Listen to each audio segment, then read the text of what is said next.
Rangers Cosmic Fury has been out for 5 days, and I believe that this is one of the best seasons that we have seen in about 15 to 20 years, guys.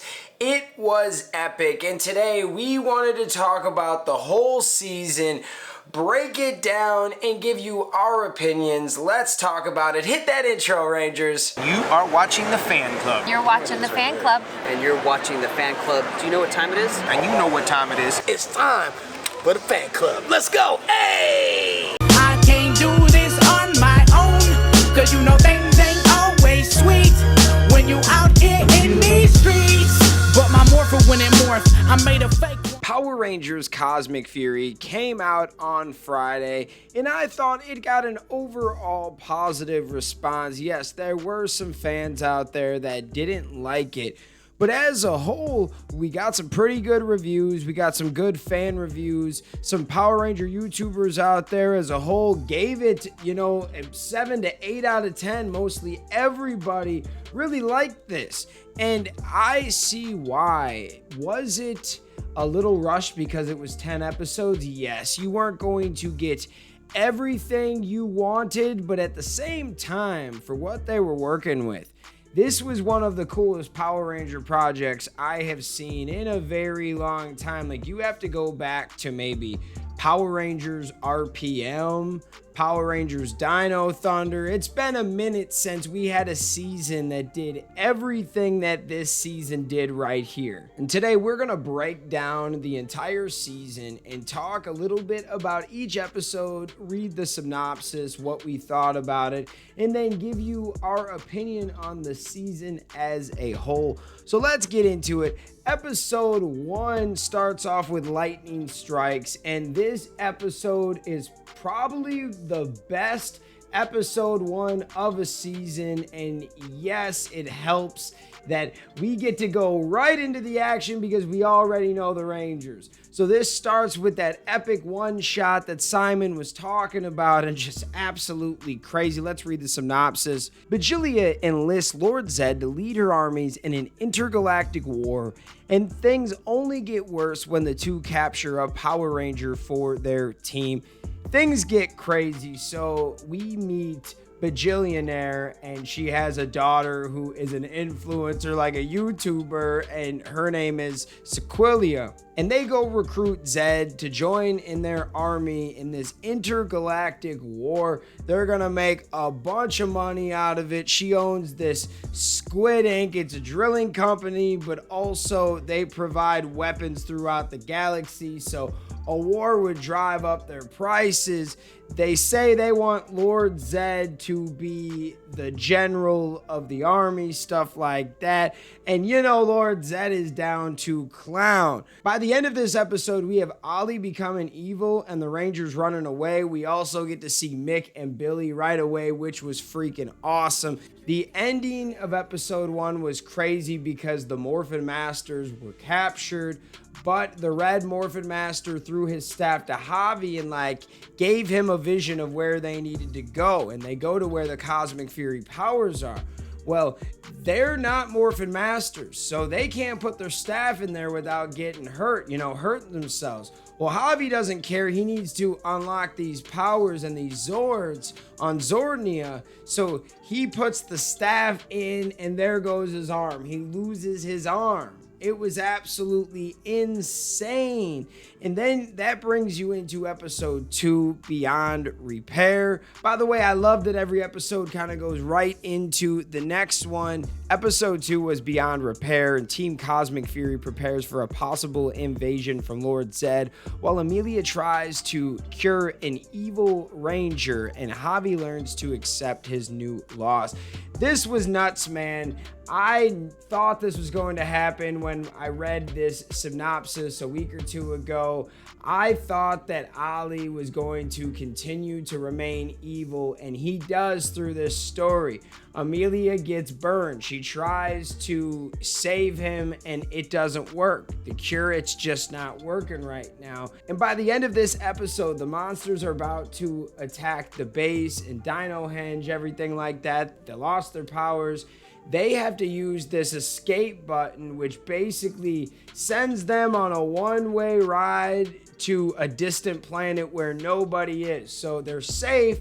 They're not going to be attacked, but now they can't go anywhere. And that brings us into the next episode 3, Off Grid. Stranded on a faraway planet with no powers, Team Cosmic Fury scrambles to find a way home while Earth suffers an invasion from enemy forces. Now, I did forget to mention that Fern is on this ship. And I know in this episode, Fern wants to help, but Izzy's like, no, let me do it. This is one of those times where they're off grid and they have to find a way to get back into action. I don't have the fan club write-ups in front of me, but I'm pretty sure by the end of this is where they get their Cosmic Fury powers, because then in episode 4, that is teamwork, where Ollie races Team Cosmic Fury to find Zayto, but the Zenith Rangers location is anyone's guess. They'd better move fast though. Lord Zed's forces loom. Now this was pretty tight. This is when things started to get really good. Ollie tries to make a team up of monsters and they stink, and the Cosmic Fury Rangers are coming on in there, and they finally find Zayto, and Zayto's like in a tree, and the tree says something to Zayto like, enjoy the time that you have left on Earth. And that's when you knew things were gonna get crazy. There were some great battles throughout these episodes, and we have full reviews of all of these, but I'm just giving you, the little base points to lead you from episode to episode on what I liked. Then you get into Rock Out. When Bajilia discovers a long-lost Zord on a mining planet, the Cosmic Fury Rangers must create a musical distraction to stop her from using it as a war weapon. This was a fun episode. They played a metal song for a bunch of monsters, and there was the purple dragon Zord. It was a good time. Leads you into episode 6, Takeoff. Solon goes missing right as the Cosmic Fury Rangers prepare to fly the base back to Earth. But the team has bigger problems. Ollie's tracker has led them to Iridis. Yeah, this was nuts, man. They were just about ready. She steps out. She gets captured by this monster thing, and the babies are about to eat her, but they save her.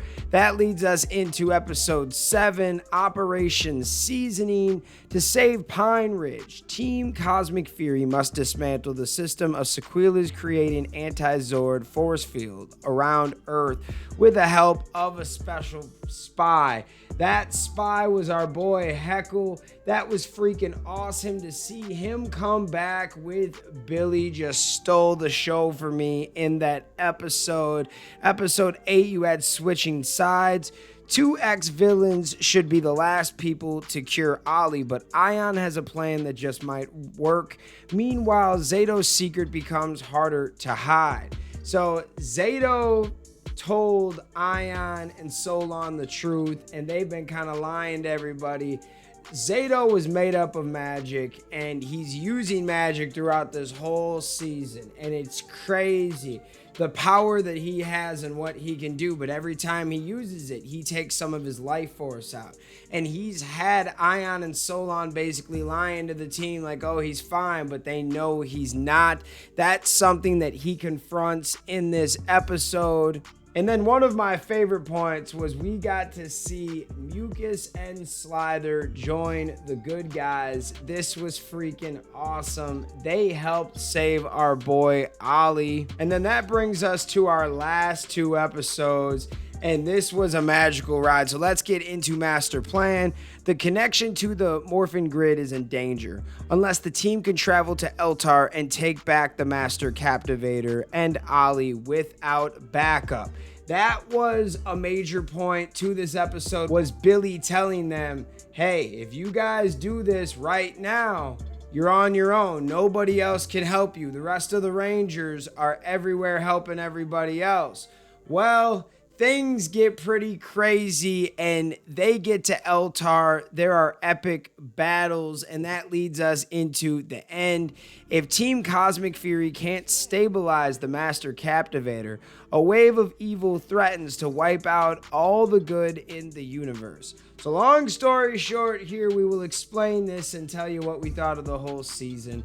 But Lord Zed was actually being played by a bajillionaire the whole time. She basically wanted him so she could fuse him with the Morphin Masters, but then take that energy and create an evil Z-Wave. And she is going to destroy all the good throughout the earth. Our boy Zayto ends up dying, using up all of his magic. But when he goes into the spirit world, Ion holds on to him and goes with him. But he doesn't end up talking to Zayto in the spirit world. He ends up talking to, drumroll please, Zordon.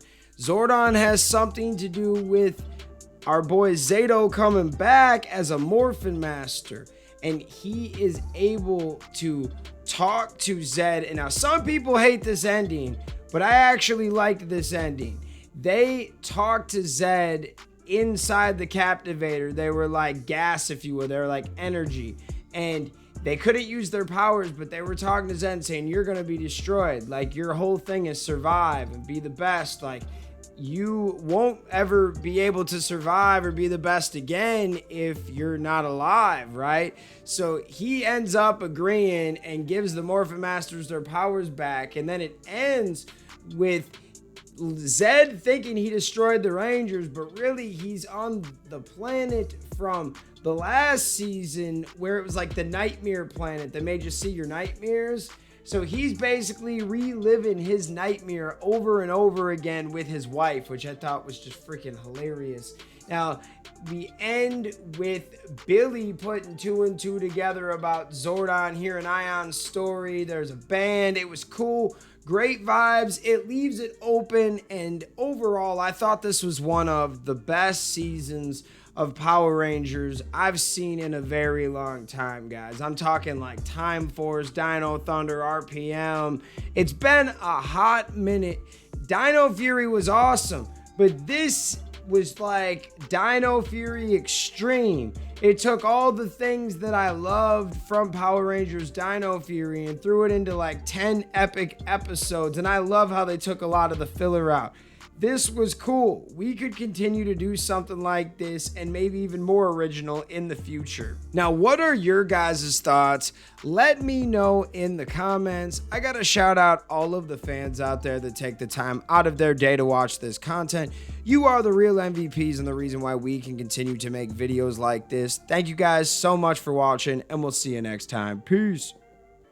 I want to give a special shout out to the Gold Ranger members, Anime King Nick, Chaos Draco, The Arctic Operator, Dig Wyron, Tim Rage, Roderick Hare, Miguel Ortiz, Let's Talk Sports, Papillon Oger, Roderick Ham, Jason Morazes, Willie Maloney, Louis Cairns, Solima Ramirez, Danny Nascimento, Skird, Stephen Heffelman, Thomas Franco, Savage Sal, Tim Brown, Sean Schiffer, The Cosmic Nerd 24, Bruce Walters, and Austin White. Thank you guys so much for your support, and if you want a video shout out like this one, sign up to be a Gold Ranger member today. Thanks for watching this video. If you like this content, you know what to do. Hit that like, hit that subscribe button, and hit that notification bell. You can also become a member. Please join the fan club support team right now. We have a Blue Ranger power-up and a Gold Ranger power-up. This is an awesome way to talk with the fans. Join a fan club official chat group. You can also be featured in our videos. At the end of the videos, I will shout you out. That's if you get the Gold Ranger Power Up membership. Go check it out. Go support the fan club. We love you guys, and thanks for watching. Peace. Hi, we're Bulk and Skull. We have been requested by the fan club to say something funny.